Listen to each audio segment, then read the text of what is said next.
இப்பதான் அத்தை எனக்கு மனசுக்கு நிம்மதியாவே இருக்குன்னு மோகனா இங்கே அப்பத்தா கிட்ட சொல்ல. எனக்கும் தாண்டி ராஜாங்கத்துக்கு ஒரு பெரிய பிரச்சனை வந்துடுமோன்னு நான் ரொம்ப தவிச்சு போயிட்டேன். ஆனால் அவனுக்கு இப்படிப்பட்ட ஒரு சூழ்நிலை வந்திருக்கக்கூடாது. நம்ம வீட்டத்துக்கும் நம்ம குடும்பத்துக்கும் மிகப்பெரிய கண்டமே இருக்குடி அப்படின்னு அப்பத்தான் சொல்ல. நம்ம எல்லாரும் நம்ம குலதெய்வ கோவிலுக்கு போயிட்டு வந்துருவோமா அத்தை அப்படின்னு மோகனா கேட்க, கண்டிப்பாக போயே தாண்டி ஆகணும். நடக்கிற பிரச்சனையெல்லாம் பார்த்துக்கிட்டு என்னால் அமைதியாகவும் இருக்க முடியலை. யார் பக்கம் நின்று பேசுறதுன்னு கூட எனக்கு தெரியவும் இல்லைன்னு அப்பத்தான் சொல்ல. சரிங்கத்த, நான் அவர்கிட்ட பேசுகிறேன்னு சொல்லிட்டு மோகனா உள்ளே போகிறாங்க. உள்ளே போகிற மோகனா ராஜாங்கத்துக்கிட்ட கேட்குறாங்க, என்னங்க ஒரு முக்கியமான விஷயங்க அப்படின்னு சொல்ல. இன்னும் கொஞ்சம் தனியாக இருக்க விடு மோகனா அப்படின்னு வேகமாக கத்த. இல்லைங்க, நான் சொல்ல வந்ததை மட்டும் சொல்லிட்டு போயிடுறேன். இவ்வளோ பிரச்சனை நம்ம குடும்பத்தில் போயிட்டுருக்கு. உங்களுக்கும் ஏகப்பட்ட பிரச்சனை, வீட்டில் இருக்க எல்லாருக்கும் மன கஷ்டம். எல்லாரும் சேர்ந்து நம்ம குலதெய்வ கோவிலுக்கு போயிட்டு வந்துடலாங்க அப்படின்னு மோகனா சொல்ல. இதை கேட்ட ராஜாங்கமும், சரி அதை பற்றி அப்புறம் பேசிக்கலாம், நீ முதல்ல இங்கேருந்து கிளம்புன்னு அனுப்பி விட்டுட்டு ராஜாங்கம் அமைதியாக தனிமையில் உட்காந்து யோசிக்கவும் செய்கிறாரு. சேது மட்டுமே தான் இங்கே உள்ளே போக, அப்பா அப்படின்னு சொல்லிட்டு உள்ளே வராங்க. வாயா சேது அப்படின்னு உள்ளே வந்து உட்கார. நீ மட்டும் கடைசி நேரத்தில் வந்து உண்மையை நிரூபிக்கலைன்னா இன்னைக்கு இந்த அப்பா உயிரோடவே இருந்திருக்க மாட்டான். ஒரு நாள் ஜெயிலில் இருந்தாலும் அது எனக்கு கொடுக்குற மிகப்பெரிய தண்டனை தான். என்னுடைய மானத்தை இழந்து தன்மானத்தை இழந்து அந்த ஜெயிலில் நான் இருக்கணுன்ற அவசியம் இல்லை. எனக்கு நானே தண்டனையை கொடுத்துருந்துருப்பேன்னு ராஜாங்க சொல்ல. இதை கேட்டதும், அப்பா என்னப்பா இப்படியெல்லாம் பேசிக்கிட்டு இருக்கீங்க? இதுக்கெல்லாம் காரணமான அந்த தமிழ்ச்செல்வியை ஒருபோதும் நான் இந்த வீட்டுக்கு ஏற்றுக்க மாட்டேன், என்னுடைய மனைவியாகவும் ஏற்றுக்க மாட்டேன். அப்போ இதை பற்றி நீங்கள் எதை பற்றியும் யோசிக்க வேணாம். இனி இந்த சேது இதில் நான் தெளிவான முடிவை இருக்கேன். எங்களுக்குள்ளே நடக்கிற கோர்ட்டு கேஸு சீக்கிரமாகவே முடிவுக்கு வரட்டும் அப்படின்னு எங்கள் சேது தான் அப்பாவை சமாதானப்படுத்திட்டு வெளியே வரவும் செய்கிறாங்க. அடுத்த நாள் காலையில் ராஜாங்கம் இதனமாக கிளம்பி வெளியே வந்து உட்காந்துருக்கேன். ஈஸ்வரி வந்து, மாமா இப்போ உங்களுக்கு பரவாயில்லையா, அதுலேருந்து நீங்கள் மீண்டு வந்துட்டீங்களா அப்படின்னு சொல்லிட்டு கேட்குறாங்க. என்ன இருந்தாலும் ஜெயிலுக்கு போயிட்டு வந்துட்டீங்க, ஊரில் இருக்கவங்க எல்லாருடைய பார்வையும் அந்த நோக்கத்தோடு தானே இருக்கும். இதுக்கெல்லாம் காரணமான அந்த தமிழ்ச்செல்வி ஜாலியாக காலேஜுக்கு போகிறா, படிக்கிறா, டாக்டர் ஆகணுமா, அதுக்காக இங்கே வயிற்றுல பிள்ளை சம்மந்த மாதிரி காலேஜுக்கு போயிட்டு வராலாம். பார்க்குறவங்கலாம் என்கிட்ட சொல்கிறாங்க, ஏன் இந்த பொண்ணை இப்படி திரும்ப திரும்ப காயப்படுத்துறீங்கன்னு. நாம என்னமோ தப்பு பண்ண மாதிரி பேசிக்கிட்டு இருக்காங்க மாமா. இதுக்கெல்லாம் என்னதான் மாமா முடிவு? காலேஜுக்கு போன அவளை இனி காலேஜுக்கு போக விடாமல் பண்ணணும். டாக்டருக்கு படிக்கிறதுனால அவளுக்கு உடம்பு முழுக்க அம்புட்டு திமிரு மாமா அப்படின்னு சொல்லிட்டு இங்கே ராஜாங்கத்துக்கிட்ட சொல்ல. அடியே இப்போ எதுக்கடி அவளை பற்றி இந்த வீட்டில் பேசணும்? அப்பத்தா கேட்குறாங்க. உடனே இதை ஈஸ்வரி கிட்ட, அவளை பற்றி பேசினா உங்களுக்கு கோவம் வந்துடுமே அத்தை அப்படின்னு சொல்லும்போது, இங்கே பார், அவளுக்கும் இந்த வீட்டுக்கும் எதுவுமே இல்லைன்னு ஆகி போயிடுச்சு.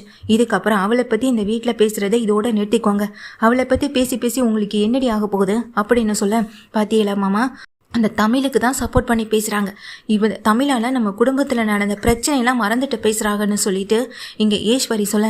போதும் ஈஸ்வரி, இனிமேல் தமிழ்ச்செல்வியை பற்றி இந்த வீட்டில் நம்ம எந்த பேச்சும் எடுக்கக்கூடாது. சேதுவும் நானும் எவ்வளவு பேசணுமோ அது எல்லாத்தையுமே பேசி முடிச்சிட்டோம். இதுக்கப்புறம் சேதுவுக்கும் அந்த தமிழுக்கும் எந்த தொடர்பும் இல்லை. வாழ்க்கையில் என் புள்ள நான் பண்ணின ஒரே தப்புனா அவளை இந்த வீட்டுக்கு மருமகளை கொண்டு வந்தது மட்டும்தான் அப்படின்னு ராஜாங்கமும் சொல்லிட்டு இருக்காங்க. அந்த நேரத்தில் தான் ஐஸ்வர்யாவும் இங்கே சித்ராவும் ஈஸ்வரியை பார்க்க, ஈஸ்வரியும் ரொம்ப சந்தோஷமாக அவங்கள திரும்பி பார்க்கவும் செய்கிறாங்க. பக்கத்தில் வந்து நிற்கிற ஈஸ்வரியுடைய காதலை சித்ராவும் ஐஸ்வர்யாவும் சொல்கிறாங்க, அம்மா இப்படியெல்லாம் நேரம் கிடைக்கும் போதெல்லாம் நம்ம பெரியப்பா கிட்ட தமிழை பற்றி தப்பாக மட்டுமே தாம்மா பேசணும். அப்போ தாம்மா இந்த வீட்டுக்கு திரும்ப வரமாட்டான்னு சொல்ல. அதுக்கு அவசியமே இல்லடி. அதான் உன் பெரியப்பா சொன்னதை கேட்டல, பெரியப்பாவும் அந்த சேதுவும் சேர்ந்து நைட்டு ஏதோ பேசியிருக்காங்க. தமிழ்ச்செல்வி இந்த வீட்டுக்கு வரக்கூடாதுன்றதில் அவங்க 2 பேரும் தெளிவாக இருக்காங்க. அது போதும்டி நமக்குன்னு சொல்ல. அம்மா அவள் டாக்டருக்கு படிச்சுட்டு இருக்காளே அப்படின்னு சொல்ல. அதுக்கும் ஏதாவது நம்மளால் பண்ண முடிஞ்சதை பிறகு பார்த்துக்கலாண்டி அப்படின்னு ஈஸ்வரி சொல்லிட்டு இருக்காங்க. அந்த நேரத்தில் தான் இங்கே ஐஸ்வர்யாவுக்கு போஸ்ட் வருது. வந்த உடனேயே வெளியே போகிறாங்க. ஐஸ்வர்யாவும், யாருமா என்ன விஷயம்னு சொல்லி கேட்க, மாமா எனக்கு தான் வந்திருக்கு அப்படின்னு சொல்கிறாங்க. என்னம்மா என்ன விஷயம்னு சொல்லி கேட்க, அதை பிரித்து பார்த்த ஐஸ்வர்யாவுக்கு முகம் முழுக்க ஒரே சந்தோஷமாகவே இருக்குது. என்ன ஐஸ்வர்யா அப்படின்னு சொல்லி கேட்க, இருங்க ஆண்டி அப்படின்னு சொல்லிட்டு உள்ள கிச்சனுக்குள்ளே போகிறாங்க. ஸ்வீட் எடுத்துகிட்டு வராங்க. எல்லாரும் ஸ்வீட் எடுத்துக்கோங்கன்னு சொல்லிட்டு எல்லாருக்கும் கொடுக்க எல்லாருமே அதை எடுத்துக்கிறாங்க. என்ன ஐஸ்வர்யா என்ன விஷயம் அப்படின்னு செய்தும் கேட்க, ஒரு ரொம்ப சந்தோஷமான விஷயம். இப்படிப்பட்ட கஷ்டமான நேரத்தில் இது சொல்கிறது எனக்கும் நிம்மதியாக தான் இருக்குது. எல்லாரும் எனக்கு வந்த இந்த வாய்ப்பை நினச்சி சந்தோஷப்படுவீங்கள்ல அப்படின்னு சொல்ல. அப்படின்னு கேட்டுட்டேன். அதுவும் இந்த வீட்டு பொண்ணு நீ, உனக்கு ஒரு சந்தோஷம் கிடைக்கும் போது அது எங்கள் குடும்பத்துக்கே கிடைச்ச மாதிரி தானேன்னு சேதுவும் சொல்லிட்டு இருக்காங்க.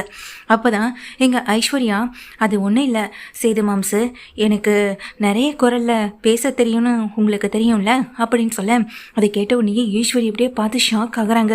இவ என்னென்னமோ சொல்லிட்டு இருக்காளேன்னு அங்கே சித்ராவை பார்க்க, என்னம்மா இது அப்படின்னு அங்கே சித்ராவும் ஈஸ்வரி ஒருத்தர் மாற்றி ஒருத்தர் பார்த்துக்கிட உடனே ஐஸ்வர்யா சொல்கிறாங்க, ஆமாம் மாம்சு, அதுக்கான வாய்ப்பு தான் எனக்கு கிடச்சிருக்கு. எனக்கு ஒரு பெரிய ஸ்டேஜில் பேசுகிறதுக்கான வாய்ப்பு கிடச்சிருக்கு. பல பேருடைய குரலை பேசி அசத்துற திறமை தான். அதில் நான் இங்கே பார்ட்டிசிபேட் பண்ண போகிறேன். இதுக்காக நான் அப்ளை பண்ணியிருந்தேன், ஏன் ஆடிஷன் கூட போயிட்டு வந்திருந்தேன் அப்படின்னு சொல்லிட்டு எங்கள் ஐஸ்வர்யா சொல்ல, ரொம்ப சந்தோஷம்ப்பா அப்படின்னு சொல்கிறாங்க. அப்படின்னா என்னடின்னு அப்பத்தா கேட்க, அதுக்கு ஐஸ்வர்யா சொல்கிறாங்க, அது ஒன்றும் இல்லாமாச்சி அப்படின்னு சொல்லிட்டு உடனே எங்கள் அம்மாச்சி குரலில் பேசுகிறாங்க. அடையாத்தி, அப்படியே ஏன் வாய்ஸ் மாதிரியே இருக்கே அப்படின்னு அப்பத்தான் சொல்ல, உங்கள் குரலில் மட்டும் இல்லை, இங்கே மாமா குரலில் கூட என்னால் பேச முடியும்னு சொல்லிட்டு ராஜாங்கத்துடைய குரலையும் பேசி காட்டுறாங்க. இதுக்காக நான் எவ்வளோ நாள் வெயிட் பண்ணிட்டு இருந்தேன் தெரியுமா? இது இப்படிப்பட்ட ஒரு வாய்ப்பு கிடைக்க நான் கொடுத்து வச்சுருந்துருக்கணும். ஆண்டி, இது எனக்கு ரொம்ப சந்தோஷமாக இருக்கு. உடனே நான் இதை அப்பாவுக்கு கால் பண்ணி சொல்ல போகிறேன் அப்படின்னு சொல்லிட்டு இருக்காங்க ஐஸ்வர்யாவும்.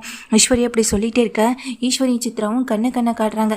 இதை கவனிச்சதுமே எங்கள் கருப்பு பக்கத்தில் போயிட்டு சேதுக்கிட்டேன், ஏன் சேது, ஏற்கனவே இந்த வீட்டில் இந்த ஐஸ்வர்யாவுக்கு எல்லா குரல்லையும் பேச தெரியும். ஏன் இந்த ஐஸ்வர்யா தமிழ்ச்செல்வியுடைய குரலில் தமிழுடைய ஃபோன்லேருந்து இங்கே செல்லப்பாண்டிக்கு ஃபோன் பண்ணியிருக்கக்கூடாது? கொஞ்சம் யோசிச்சு பாரியா. உன் அப்பா மேலே எந்த தப்பும் இல்லைன்னு தமிழ்ச்செல்வி இதுக்காக ஃபோன் பண்ணி விஷயத்த சொல்லணும். உங்கள் அப்பாவை பழி வாங்குறதா இருந்திருந்தா இந்த விஷயத்தை பற்றி சொல்லியிருக்கவே வேண்டியதில்லையே. ஆனால் என்னதான் இந்த வீட்டில் இருக்க எல்லாருமே நீங்கள் தமிழ் மேலே சந்தேகப்பட்டாலும் தமிழ் உன் அப்பாவை காப்பாற்றுறதானே ஆசைப்பட்டுச்சு. கொஞ்சம் யோசிச்சு பாரியா செய்து. எனக்கு என்னமோ இதில் இங்கே தமிழ்ச்செல்வி விஷயத்தில் சூழ்ச்சி இருக்குன்னு தான் தோணுது. உங்கள் அப்பா விஷயத்தில் எவ்வளோ பெரிய சூழ்ச்சி இருந்ததோ அதே சூழ்ச்சி தான் எங்கள் தமிழ்ச்செல்வி விஷயத்துலையும் இருக்குன்னு எனக்கு தோணுது. கொஞ்சம் நல்லா யோசிச்சு பாரு, அன்னைக்கு என்ன நடந்ததுன்னு நீ யோசிச்சு பாருன்னு சொல்லி கேட்குறாங்க. அப்போ தான் எங்கள் சேதுவும் யோசிக்கிறாங்க. அந்த ஸ்வீட்டை கையில் வச்ச மாதிரியே அன்னைக்கு நடந்தது அப்படியே ஞாபகத்தில் வருது. அவர் அங்கே அந்த ரூம்குள்ளே போகும்போது தமிழ் உள்ளே குளிச்சுட்டு வெளியே வந்தது தான் இங்கே நல்லாவே தெரியுது. அப்போது இங்கே தமிழுடைய ரூமுக்கு வெளியில் ஐஸ்வர்யா, சித்ரா, ஈஸ்வரின்னு 3 பேருமே உட்கார்ந்துருந்ததும் அங்கே சேது வந்ததும் அவங்க கொஞ்சம் பதட்டத்தோடு பேசினதும் நல்லா விக்கி சேதுவுக்கு ஞாபகம் வருது. அவங்க பேசின அந்த குறிப்பிட்ட டைமில் தமிழ் குளிச்சுத்தானே இருந்தா அப்படின்ற விஷயத்தையும் இங்கே சேது வந்து புரிஞ்சுக்கிறாங்க. உடனே சேது சந்தேகத்தோட பார்க்குறத பார்த்ததும் ஈஸ்வரிக்கும் சித்ராவுக்கு பதட்டத்தோட, சரி ஐஷு, சரி வா நம்ம உள்ளே போயிட்டு அண்ணனுக்கு ஃபோன் பண்ணி இந்த விஷயத்த சொல்லலாம், வா வா வா அப்படின்னு இங்கே கூப்பிட, உடனே ஐஸ்வர்யாவும் இருங்க ஆண்டி அப்படின்னு சொல்லிட்டு இருக்காங்க. அதுக்குன்னே இங்கே சேது சொல்கிறாங்க, ஒரு நிமிஷம் ஐஸ்வர்யா அப்படின்னு சொன்னதுமே ஐஸ்வர்யா நிற்கிறாங்க. என்ன மாம்சு அப்படின்னு சொல்லி கேட்க, இல்லை உனக்கு எல்லாருடைய குரல்லையும் பேச தெரியும்னு சொன்னியே, அப்போது எல்லாருடைய குரல்னா தமிழ் குரல்லையும் உனக்கு பேச வருமானு சொல்லி கேட்க, அதுக்கு என்ன, எனக்கு தாராளமாக வருமே அப்படின்னு சொல்லிட்டு இருக்காங்க. இல்லை உனக்கு தமிழ்ச்செல்வி குரல் எல்லாம் பேசவே வராது அப்படின்னு சொல்ல, ஏன் வராது, எனக்கு நல்லாவே வரும், வேணா கேட்குறீங்களான்னு ஐஸ்வர்யா ஒரு ஆர்வ கோளாறுல தமிழ்ச்செல்வி குரலில் பேசுகிறாங்க. என்னமாமா அப்படின்ற மாதிரி இங்கே சில வார்த்தைகள் வசனங்கள் எல்லாத்தையுமே பேசும்போது அது கேட்ட மொத்த பேரும் அதிர்ச்சியோட கிளம்பி நிற்கிறாங்க. அப்போது அன்னைக்கு தமிழ்ச்செல்வியுடைய குரலில் தமிழுடைய அப்பாவுக்கு ஃபோன் பண்ணது நீதான்ல அப்படின்னு சொல்லும்போது ஐஸ்வர்யா அப்படியே அதிர்ச்சியோட அப்படியே நிறுத்தி பார்க்க, இதை கேட்ட அப்பத்தாவும் கிளம்பி நிற்கிறாங்க. என்னையா செய்து சொல்கிறேன்னு கேட்க, ஆமாம் மாச்சி, ஆமாம் அப்பத்தா, ஏற்கனவே இவன் என்கிட்ட பல பேருக்குடைய குரலில் உங்கள் குரலில் அப்பா குரல்னு எல்லாருடைய குரல்லையும் பேசி காட்டியிருந்திருக்கான். ஆனால் அன்னைக்கு தமிழ் ஃபோன் பண்ணவே இல்லைன்றதில் இவ்வளோ உறுதியாக நிற்கும்போது இப்போ தானே எனக்கு சந்தேகமே வருது. தமிழ்ச்செல்வி விஷயத்தில் வேறு ஏதோ சூழ்ச்சி நம்ம வீட்டில் தான் நடந்திருக்குன்றது அப்படின்னு சொல்கிறாங்க. சின்னம்மா, இதுக்கு உங்களுக்கு ஏதாவது சம்மந்தம் இருக்கா அப்படின்னு சொல்லி கேட்க, இல்லை செய்து அப்படிலாம் எதுவும் இல்லை, ஆயிஷா அப்படிப்பட்ட பொண்ணெல்லாம் கிடையாதுன்னு சொல்லும்போது ஆயிஷா கிட்ட எப்படி விசாரிக்கிறதுன்னு தெரியும், உங்களுக்கு இதுக்கும் சம்மந்தம் இருக்கான்னு தான் கேட்டேன் அப்படின்னு சொல்ல, சத்தியமாக இல்லை அப்படின்னு சொல்கிறாங்க. இதை கேட்ட உடனே ஐஸ்வர்யா அத்தையை பார்த்தோம் அங்கே நிற்கிற சித்ராவை பார்த்து முறைச்சி பார்க்க, ஐஸ்வர்யா நீயா உண்மையே சொல்கிறியா, இல்லை வேறு விதத்தில் ஏதாவது விசாரிக்கணுமா? மாமா, நீங்கள் எப்போதுமே இங்கே சாமி ஆடி குறி சொல்லும்போது ஒரு சாட்டை வச்சுருப்பீங்களே, அதை எடுத்துகிட்டு வாங்கன்னு சொல்ல, இதோ இரியா செய்து எடுத்துகிட்டு வரேன்னு அங்கே கருப்பு ஓட, உடனே ஐஸ்வர்யா சொல்கிறாங்க, இல்லை எனக்கும் இதுக்கும் எந்த சம்மந்தமும் இல்லை, ஆண்டி சொல்லி தான் நான் இதெல்லாம் செஞ்சேன், என்ன எதுவும் செஞ்சிடாதீங்க அப்படின்னு இங்கே உடனே ஐஸ்வர்யா கத்துறாங்க. அப்போது இங்கே ஆண்டி சொல்லினா இதோ நிற்கிறாங்களே இந்த ஈஸ்வரிய சின்னம்மா சொல்லியா அப்படின்னு கேட்க, ஆமாம் அப்படின்னு தலையை கீழே தொங்கப்பட்ட மாதிரி நிற்க, இப்படிப்பட்ட ஒரு குரல் வளத்தை வச்சுக்கிட்டு இதை தவிர்த்து முன்னேறணுமே தவிர்த்து, ஆனால் இதை வச்சு மற்றவங்க வாழ்க்கையை கெடுக்கணும்னு நினைக்கிற உனக்கெல்லாம் தண்டனை என்ன கொடுக்கணும் தெரியுமா? இப்படிப்பட்ட இடத்துக்கெல்லாம் நீ பார்ட்டிசிபேட் பண்ணவே போகக்கூடாதுன்னு அங்கே வந்த ஆர்டரை கிழிச்சு தூக்கி மூஞ்சிலே வீசுகிறாங்க. ஐஸ்வர்யா அப்படியே திகைச்சு போய் நிற்க, அப்போது தமிழ் இந்த வீட்டை விட்டு போகிறதுக்கு முக்கிய காரணமே நீங்கள் தான் இல்லையா அப்படின்னு சொல்லிட்டு அங்கே சேதி கேட்க, ஈஸ்வரி சித்ரான்னு திகச்சு முழிச்சிட்டு போய் நின்றுட்டுருக்கேன். அப்பாவை பார்க்குறாங்க. அப்பா, நம்மளை சுற்றி நடந்த அத்தனை சூழ்ச்சிக்கும் இவங்க தான்ப்பா காரணம். இந்த ஜெனிக்கும் இந்த சக்திக்கும் கல்யாணத்தை பண்ண வச்சதே நம்ம சின்னம்மா தான். இவங்க பண்ண வேலையால் இப்போ தமிழ் வீட்டை விட்டு போயிட்டா. உங்களுக்கு அப்படி என்ன சந்தோஷம் தமிழ்ச்செல்வியை வீட்டை விட்டு வெளியே அனுப்புறதுனால அப்படின்னு அங்கே செய்தி கேட்க 3 பேரும் அப்படியே அதிர்ச்சிக்கு மேலே அதிர்ச்சி ஆகிட்டு நின்றுட்டே இருக்காங்க. உடனே அங்கே இருக்க செய்து, அப்பா இவங்களுக்கெல்லாம் புத்தியே வராது, இவங்களுக்கெல்லாம் தண்டனைன்ற ஒன்று கிடைக்கணும்னா அது தமிழ்ச்செல்வி மூலமாக தான். தமிழை உடனே ஃபோன் பண்ணி இங்கே வர சொல்லுங்க அப்படின்னு இங்கே செய்து சொல்ல, மலர் உடனே தமிழுக்கு கால் பண்ணி விஷயத்த சொல்கிறாங்க. இதை கேள்விப்பட்ட தமிழ்ச்செல்விக்கும் பெரிய அதிர்ச்சியை கொடுக்குது. தமிழ், இதுக்கப்புறம் எதுக்கு நீ அங்கே போய் இருக்கணும்? அதான் நீ இந்த தப்பை பண்ணலைன்னு தெரிஞ்சிடுச்சுல, நீ உடனே கிளம்பி இங்கே வா. இங்கே மாமாவும் சேது ஐயாவும் உன்னை இங்கே வர சொல்லியிருக்காங்க. நீ உடனே நீ கிளம்பி வாமா அப்படின்னு அங்கே மலர் சொல்ல, அதை கேட்டதுமே இங்கே தமிழ் மலர்கிட்ட பேசுகிறதுக்குள்ளேயே, மலர் இங்கே கொடு ஃபோனை அப்படின்னு சேது வாங்குறாங்க. சேது வாங்கி ஸ்பீக்கரில் போடும்போது அப்போது இங்கே தமிழ்ச்செல்வி சொல்கிறாங்க, என்னைய அந்த இடத்துல தப்பு பண்ணாங்கன்னு எல்லாருமே எதிர்த்து நின்ன போது என் புருஷன் கூட எனக்கு சப்போர்ட் பண்ணலை. என் பொண்டாட்டி அந்த தப்பை பண்ணியிருக்க மாட்டான்னு நான் நம்புகிறேன். அவள் அந்த தப்பை பண்ணலைன்னு நான் நம்பி அதை நான் அவளுக்காக நின்றுட்டு அதை நான் நிரூபிக்கிறேன்னு என் புருஷன் சொல்லியிருந்தான். இன்றைக்கி நான் அந்த வீட்டில் இருந்து கோச்சிட்டு வர வேண்டிய அவசியமே இருந்திருக்காது. அந்த வீட்டில் இருக்க எல்லார் மேலேயுமே எனக்கு கோவம் தான். முக்கியமாக எனக்கு தாலி கட்டின என் புருஷன் மேலே ரொம்ப கோவம் இருக்குது. திரும்ப அவர் என்னை கூப்பிட்றாருன்றதுக்காக அந்த வீட்டு வாசலில் என்னால் வந்து நிற்க முடியாது. இன்னைக்குன்னு இல்லை, இனி எப்போதும் அந்த வீட்டில் உள்ள ஆளுங்களுக்கும் எனக்கும் எந்த உறவும் இல்லைன்னு சொன்னது தான். திரும்ப அந்த வீட்டுக்கு வரணுன்ற அவசியமும் இல்லை. தப்பு செஞ்சவங்க தண்டனை அனுபவிப்பாங்க. அவங்களுக்கு தண்டனையை நான் தான் கொடுக்கணும்னு எந்த அவசியமும் இல்லை. நீங்களே எதுவாக இருந்தாலும் பார்த்துக்கோங்க. இனி இது விஷயமா எனக்கு யாரும் ஃபோன் பண்ண வேண்டாம் அப்படின்னு எங்கள் தமிழ்ச்செல்வி எல்லாரும் முன்னாடியுமே ஸ்பீக்கரில் வச்சு பேசும்போது அதை கேட்ட எங்கள் சேதுவுக்கும் ராஜாங்கத்துக்கும் பெரிய அதிர்ச்சியாக இருக்குது. நான் காப்பாற்றணும்னு நினச்சது அந்த வீட்டில் எல்லாருக்கும் உயர்வாக நினச்சிட்டு இருக்க ராஜாங்க ஐயாவை நான் காப்பாற்றிட்டேன்.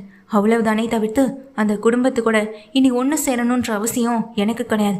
இப்போ கூட ஊரில் இருக்கவங்களுக்கு விஷயமா தெரிய போதும். எல்லாரும் என்ன சொல்லுவாங்க, அந்த வீட்டில் இருக்கவங்க தமிழ்ச்செல்வி பண்ண விஷயத்துக்காக தான் ஏற்றுக்கிட்டாங்க, ஆனால் தமிழ் பண்ணது தப்புதான்ற மாதிரி இப்போவும் அவங்க அதை மட்டும்தான் பேசுவாங்க. இனிமே எனக்கு அந்த விஷயத்தில் விருப்பமே இல்லை. இனி ஒவ்வொரு முறையும் என்னை நிரூபித்து வாழணுன்ற அவசியம் இல்லை. அதனால தான் இந்த விஷயத்தில் என்னை நிரூபிக்கவே வேண்டான்னு நான் விடவும் செஞ்சுட்டேன். இங்கே பாருங்கக்கா, நீங்கள் உங்கள் படிப்பை பாருங்கள், நான் என்னுடைய படிப்பை பார்க்குறேன்னு தமிழ்ச்செல்வி ஃபோனை வச்சிடவும் செய்கிறாங்க. இதை கேட்ட மொத்த குடும்பமும் அதிர்ச்சியில் நிற்க, பார்த்தீங்களா உங்களால் இப்போ தமிழ்ச்செல்வி முகத்தை கூட என்னால் பார்க்க முடியாத நிலைமைக்கு கொண்டு வந்து விட்டுட்டீங்களே. உங்கள் 3 பேரையும் நான் சும்மா விட மாட்டேன். உன்னோட கனவோ ஆசை லட்சியம் எல்லாமே இது தானே சொன்னேன். இனி அந்த ஆசை லட்சியத்தை நீ எப்படி அடைகிறேன்னு நானும் பார்க்குறேன்டி அப்படின்னு ஐஸ்வர்யாவை பார்த்து சேது கேள்வி கேட்குறது மட்டும் இல்லாமல், சின்னம்மா இந்த வீட்டில் இருந்து எல்லாத்தையும் நீங்கள் பண்ணிட்டீங்களே, அவ்வளோ ஈஸியாக எல்லாத்தையும் பண்ணிவிட்டு உங்களை ஈஸியாக தப்பிக்க விட்டுருவேன்னு மட்டும் நினைக்கிறீங்களா? உங்களுக்கான தண்டனையே நீ இந்த வீட்டில் தான் உங்களுக்கு தண்டனையை நிறைவேற்றப்படவும் போகுது அப்படின்னு சொல்ல, என்னையா செய்து என்ன பண்ண போகிறேன்னு அங்கே நிற்கிற கருப்பும் கேட்குறாங்க. மாமா, முதல்ல இவங்க 3 பேரையும் உள்ள ரூமில் போட்டானுங்க. இனிமே இவங்க 3 பேரும் இந்த வெளி உலகத்தை பார்க்கவே கூடாது. இவங்க கிட்ட எந்த ஃபோன் கான்டாக்டும் இருக்கவும் கூடாது. அப்படி அதையும் மீறி ஏதாவது பண்ணணும்னு நினச்சாங்கன்னா இனி இவங்களை பற்றின உண்மையை நான் போலீஸ் ஸ்டேஷனில் சொல்லி 3 பேருக்கும் தண்டனையை ஜெயிலில் கிடைக்க வைக்கிற மாதிரி நான் பண்ணவும் செய்வேன். ஆனால் அதை விட நான் கண்ணு முன்னாடி பார்த்துக்கிட்டே இருக்கணும் இவங்க கொடுமை அனுபவிக்கிறதுன்னு செய்து சொல்ல, 3 பேரையும் இழுத்துட்டு போயிட்டு நடீசனும் கருப்பும் உள்ளே போட்டு பூட்டவும் செய்கிறாங்க. உள்ளே 3 பேரும் கதவை தட்டிட்டு அழுகவும் செய்ய, வீட்டில் இருக்க மற்றவங்க அதை காது கொடுத்து கேட்க தயாராகவே இல்லை. செய்து மனசுடைஞ்சு போய் நிற்கிறாங்க. இனி தமிழ் எந்த நம்பிக்கையில் என் கூட சேர்ந்து வாழுவா அப்படின்ற ஒரு கேள்விக்குறியோட நிற்க, ஆனால் தமிழ்ச்செல்வியாவோ எடுத்த முடிவோ எடுத்தது தான், அதில் இந்த பின்வாங்க தயாராகவே இல்லை.